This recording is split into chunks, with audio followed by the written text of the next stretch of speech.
Okay, so I just wanted to show the chain falls that I have here. I've got two of them in my shop at the moment, and my shop is a wood frame shop, is evident, and was not intended to have any kind of uh, load bearing structure like this in it, which is really unfortunate. I really, really wish I had like a 10-ton overhead, but guy can dream, right? Um, but for now, I've been getting away with this, and so let's see if I can do a halfway decent job of this. So these red straps here are axle straps. I actually bought, or I call them axle straps. I think if you type that into eBay, it'll come up. These are Chinese axle straps because it was what I had at the time to put it up. And then I've got a Columbus McKinnon bolt type shackle holding two of those axle straps together. And then this is a Chinese chain fall that I got from a buddy of mine. Um, and it is a Harbor Freight 1 ton 10-foot chain fall. And on this one, anyways, from the bottom of the chain fall gearbox, if you will, from the bottom of there to the hook is 10 feet down. Um,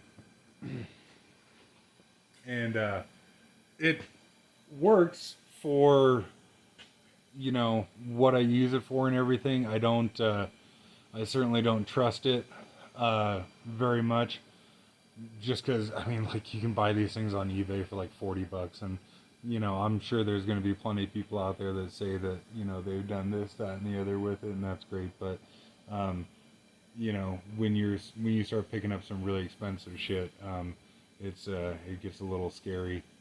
The the the thought that you can have like a $20,000 engine on one of these things, and these chain falls are like $40. It's just, I don't know, makes the hair on the back of my neck stand up. But anyways, this one I just kind of use for basically shit that I don't care about dropping.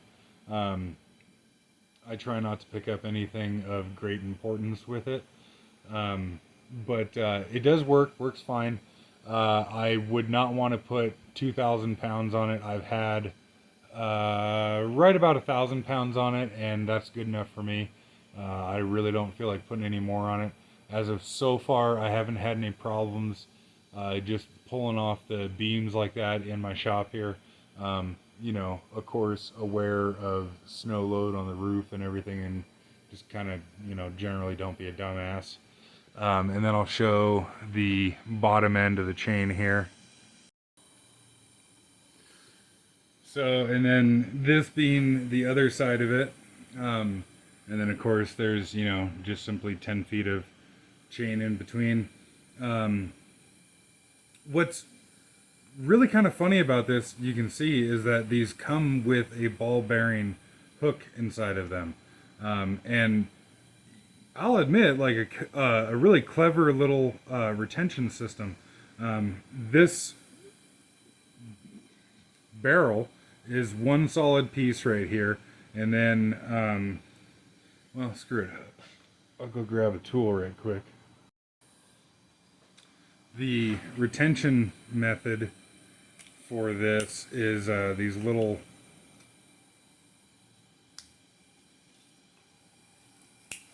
come on.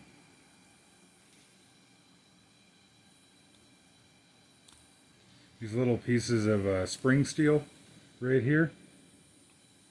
And I won't take it off all the way. But does that come across on camera? You can see there's a little pin that holds the chain in place. And then the pin is held in place by that little piece of spring steel. And then behind this one, you can see that there's a split on that one there. Behind the bottom one is what holds in all the little ball bearings for the hook to swivel. on one hand, it's really cool that it's got a ball bearing hook on it. I like, bearing hooks. This one, though, is actually a ball bearing, and the bearing is loaded axially, I guess it is. Like the row of little ball bearings runs around this way, and so it's essentially trying to shear the ball bearings apart, which is not the best way to set this up, but on the other hand, it does work, and it swivels under load just fine. It swivels under about, I've had about 1,000 pounds on it. But the shank of this hook here is cut down to a very, very, very small diameter to get the ball bearings to go around there. And it is very worrisome to me, anyways, knowing the way that this is constructed. But like I said, I just, I don't use it for anything that I'm particularly all that worried about. For a size reference, this is a 5/16 Gunabo Master Link, and it's a bit of a pain to get in and out of there.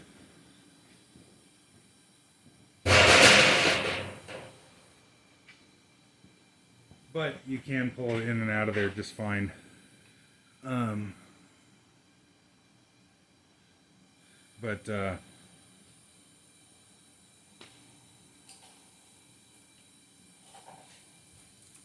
And what's kind of interesting about this, so if you look at the hand chain, the hand chain links are not, well, I guess they are. On one hand, it almost looks like some of them are welded together, but then you can actually see daylight through that one right there.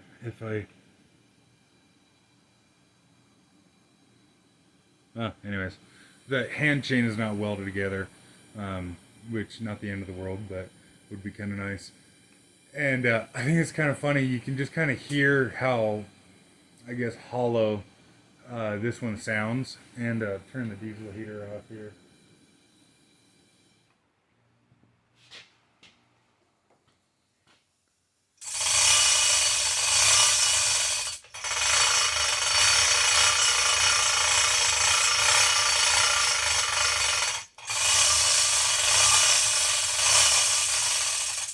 And, like I said, it works just fine and everything.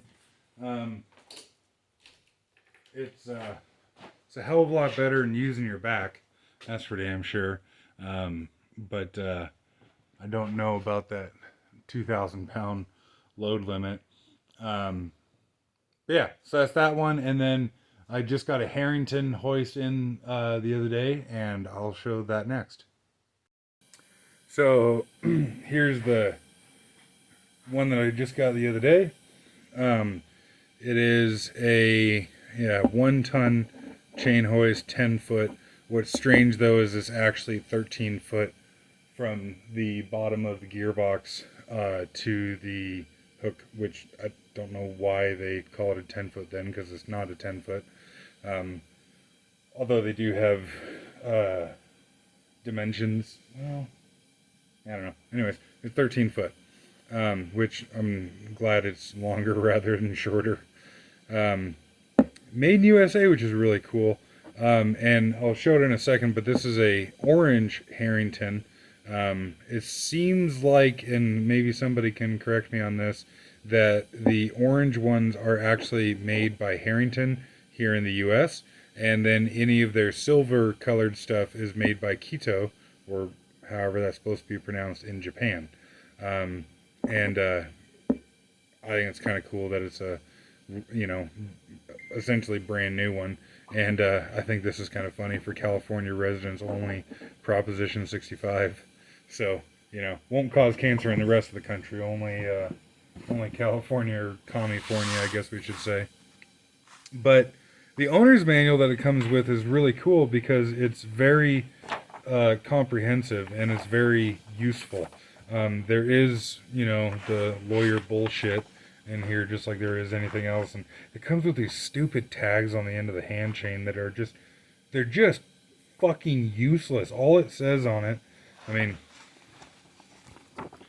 I guess if you want to read it, knock yourself out. But basically, it says don't be a jackass. But this is what I was saying of it gives the different dimensions. And so for the 1 ton, we would be looking for dimension C, I guess. C? Yeah, C.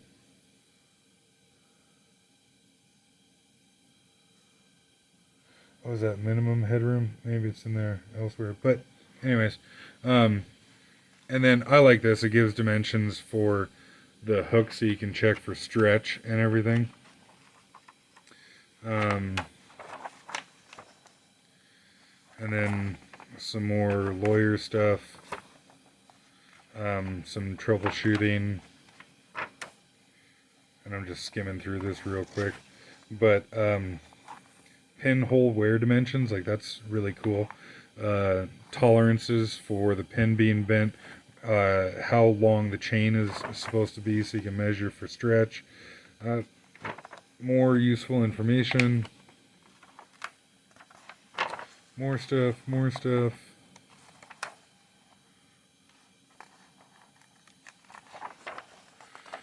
More. And I'm really glad that it comes with this, because this is actually worth a damn. Parts breakdown, parts list, and this is kind of cool. You can get different hooks to go on both the top end and the bottom end, because evidently they are different. And I would assume that you can order it with different hooks as opposed to getting it with one style hook and then having to replace it with the other. But this is a Crosby self-locking option here, and then they call it a bollard here. I could have swore that I've heard these referred to as like the Golden Gate or whatever, but this is what it came with on the bottom end, which, you know, all in all, like, you know, nice hook and everything. It's got a worth a shit latch on it and what have you. But what's strange is that it doesn't have a bearing inside of here. It's just simply, you know, the top of the hook is flared out and then it's put into this encasement and then riveted together. And I would imagine that this would swivel under a fair bit of load, but I definitely don't think it's going to be swiveling under a full 2,000 pounds. And the one that I got is a 1 ton version. And then they also come with chain catcher, chain containers, and then the different part numbers for that. So it is, you know, a actually useful owner's manual, because, you know, anymore nowadays, owner's manuals are just lawyer worthless bullshit saying, you know, fucking, I don't know, they're stupid. And so then this is what the hoist itself looks like. And what I was saying about the measurement is that from the bottom of the gearbox there down is 13 feet. Why in the shit they market it as a 10 foot, I have no idea. But, you know, I'll take it, and I'm not complaining about that. It's just interesting. Probably not going to come across on video for fuck all. But I find it very interesting that this hoist here and the other Harbor Freight one that I have are both rated for 1 ton. This Harrington one is probably twice the size, and I really should have taken the video before I hung them up, but oops. But yeah, this hoist here is probably about twice the size. It's probably about twice the weight as well too, if I were to guess. I think in the manual it says that this weighs like 30 pounds or something. The other one is probably half. But I guess I'll spin this around right quick so you can. And I got it on the same setup as the other Harbor Freight one, which hopefully you can get an idea for the size difference. Between these, you know, mind you, it's not like these things are fucking massive or whatever. Um, you know, these are cute little 1 tons. These things come a lot bigger than this, but this is working for my purpose. Um, and yeah, I suppose that's it there. I'll show the hook that I put on the bottom. And so, like I was saying, this is what it came with here. And again, nothing wrong with it. I just like having a bearing hook.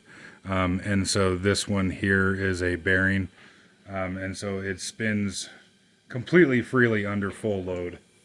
I actually don't know exactly what type of bearing they have in here. I would assume that it's a roller bearing, but I don't know. But you can see how it's pinned on here, and then the little bearing would sit in there. And then I also personally am a big fan of these self-locking hooks. They can be, you know, like with anything, pros and cons. They can be somewhat annoying sometimes, because the cool thing about the latch style is that if you want to put something in the hook, it's just, you know, as easy as that to just, you know, snap something in the hook, and then to release it, you just pull lever back. With these, you do actually have to, you know, pull them to the side, but then once you put a load in there, then they will automatically close. And to remove whatever it is you put in there, you have to take the weight off it. This will not open under load. And then I got the same 5/16 Gunabo master ring in there, and you can see that fits perfectly fine. This is a 732 or 6 mil size Gunabo self-locking hook there. Like I said, I just personally like it better. Personal preference, really.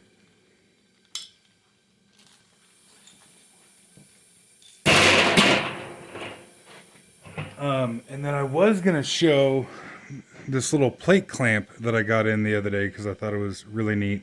And I guess I say it, so these hooks here, the Gunabo self-locking that pin directly onto the chain, these are actually only a grade 80, which is somewhat unfortunate.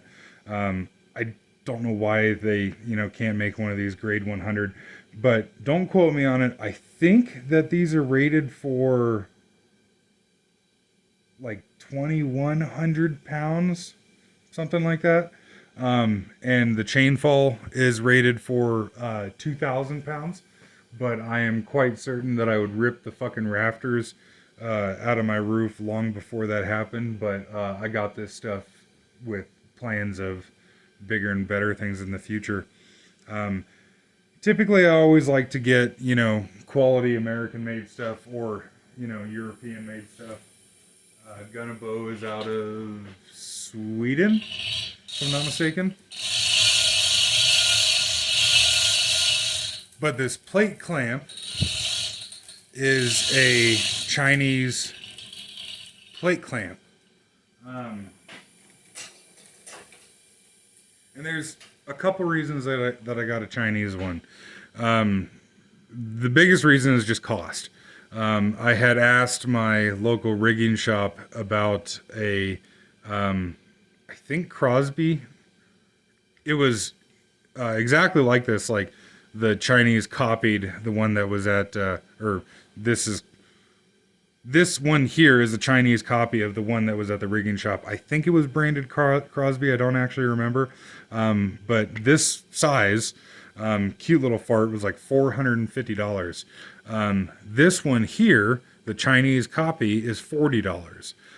But it is really rather amazing to see how well this thing is made. It's, you know, not the same quality as the other one. But I really was genuinely impressed by the quality of this when I first seen it. And I actually have two larger Chinese plate clamps that I'm not going to show because they're just about 3 times the size. But yeah, if I could afford the actual rigging ones, I would have got those just for the safety factor of it and everything.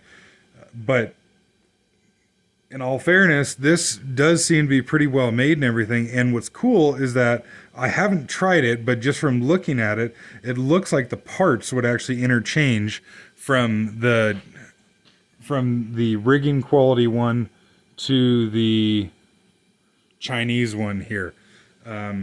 So in theory, if these little gripping pads wear out or whatever, if it's a softer material in this one, in theory, I could replace it with the good quality ones. So that was the biggest thing, is cost. But also the thing is too, I personally just don't trust this kind of stuff that much. Like, the kind of ridiculous thing with rigging shit is that it actually can be trusted. To a certain degree. Don't be complacent, don't be a dumbass, and get your shit inspected and so on and so forth. But, if a sling tells you that it's rated for, 2,000 pounds, all things being well, it hasn't been lit on fire, or if it's a synthetic sling or whatever, it will actually do that. But the idea of these plate clamps, the fact that they just grip the steel, just doesn't sit all that well with me. But also the thing is too, with these things, I'm just picking up a plate of steel. I'm not picking up a finished part. So if the worst thing that happens is that I drop, a couple $100 piece of steel, and if I drop a piece of steel, it most likely is not going to do any damage to it whatsoever. Really no big deal. Where, like, say, this chain fall and what have you, I might have a very expensive engine on here. I might have a very expensive transmission on here. Or, my engine drive welder or whatever. The consequences of those failing are more serious. And when lifting a piece of plate, I just don't get anywhere near it because, like I said, it's, But the way these work is you put a piece of plate in there, flip up this lever, and then it's got a little spring-loaded dude right there, and then that little jaw will just hold that piece of plate in the clamp there. And actually, the way it's set up, you can see the pivot of the foot, if you will. The pivot of the foot is here, and then it actually grips up here. So the harder that it pulls on this piece of plate, the harder that it squeezes on the piece of plate. And just from moving plates around in the yard, you can actually see the marks on the plate from the little teeth in there. You can see, like, this one, if we want to focus. This round one is a series of, like, couple circles. You can actually see those indents in the piece of plate. So, they do grip on hard. I haven't had any problems with this yet. It's just not something that I'm going to put too much faith into. And, I mean, granted, you shouldn't put too much faith in anything. But all in all, yeah, like I said, really rather impressed with these little Chinese plate clamps. And I actually got a Chinese magnet too. I'll grab that real quick. So again, a Chinese one. You can see the brand name and what have you on there. This one is a 100 kilogram magnet, and it is unfortunate that everything is in metric because I don't know what the fuck metric shit means. But this is what, 300 pounds ish, something like that. I don't know. I should probably write on here what this is because it doesn't have pounds anywhere on this. But what this is a permanent magnet, and if you flip the hand lever over here, it'll actually lock into place, and then this becomes magnetic. And then to release it, you push the button and flip it over, and then it releases. Same thought process behind getting this Chinese versus rigging quality stuff is the cost. I think I paid 50-ish dollars for this little 100. I do want to get a 1000 kilogram. Well, I want to get two 1000 kilogram magnets, and those are $250 a piece. And the rigging quality ones are a lot more than that. But like I said, same thought process as this stuff. I'm going to be lifting just raw steel with, not a finished product. So if, for example, I drop a 1-inch piece of plate, it's probably not going to do fuck all of damage to the plate. I'm not going to be anywhere near it if it does fall to begin with, so I don't really see it as being much of a problem. But if I latch that over, then we can take a piece of 1/4 inch, and it very securely snaps onto there. You can look at this chart on the side, do the math, and tell me how much it'll hold onto a piece of 1/4 inch, but perfectly sufficiently for a reasonable size piece of steel.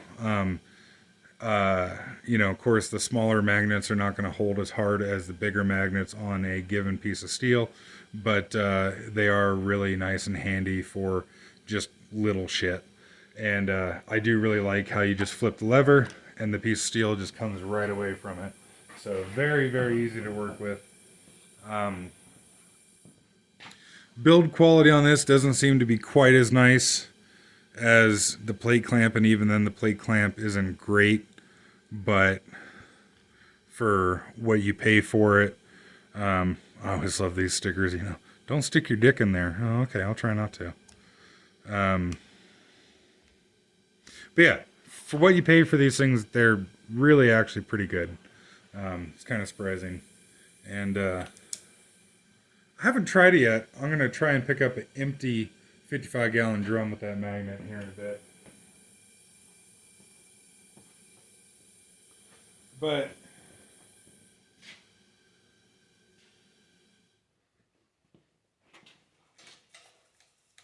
with this chain fall here, I think and it's probably not going to come across on video very well, but it's very apparent in person. Just the feel of quality and attention to detail that you get on this, and like on the Chinese chain fall, how the hand chain was not welded. On this one, the hand chain is welded, but I think it's kind of funny to hear the difference between these. So this is going up.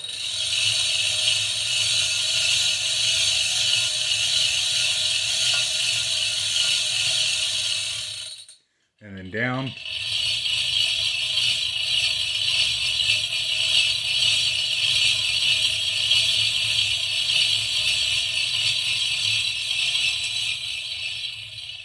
And in person, it's really kind of incredible to hear the difference and to feel how smooth this Harrington hoist is versus the Chinese one. Which on the other hand, I guess it better be for the price difference. But yeah, I'll put that lifting magnet on the barrel here, and we'll see if we can pick it up. Empty. I forgot to mention on the plate clamp that the small plate clamp is marketed as a 0.8 ton plate clamp, the one I was just showing, and will fit about 5/8 piece of steel in it, and is rated for 0.8 ton. The larger ones that I have are 2 ton, and they will fit approximately 1.5 inch piece of steel in them. But so here's a empty 55-gallon drum. I've already got the magnet switched on that guy there, and I have no idea the material thickness on the top of the barrels, but pretty thin, whatever they are anyways. And with a permanent magnet like this, any magnet, the strength of the magnet drops exponentially with thinner material. So even though this is a 100 kilo lifting magnet, I think it's only 100 kilo on a 1-inch piece of plate.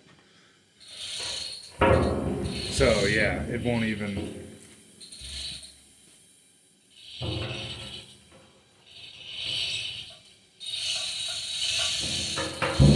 Yeah, pulls right off the barrel, which not terribly surprising.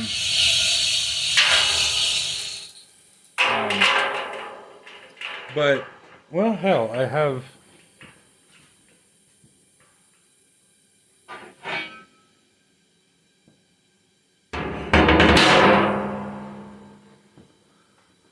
put a piece of 1/4 inch down.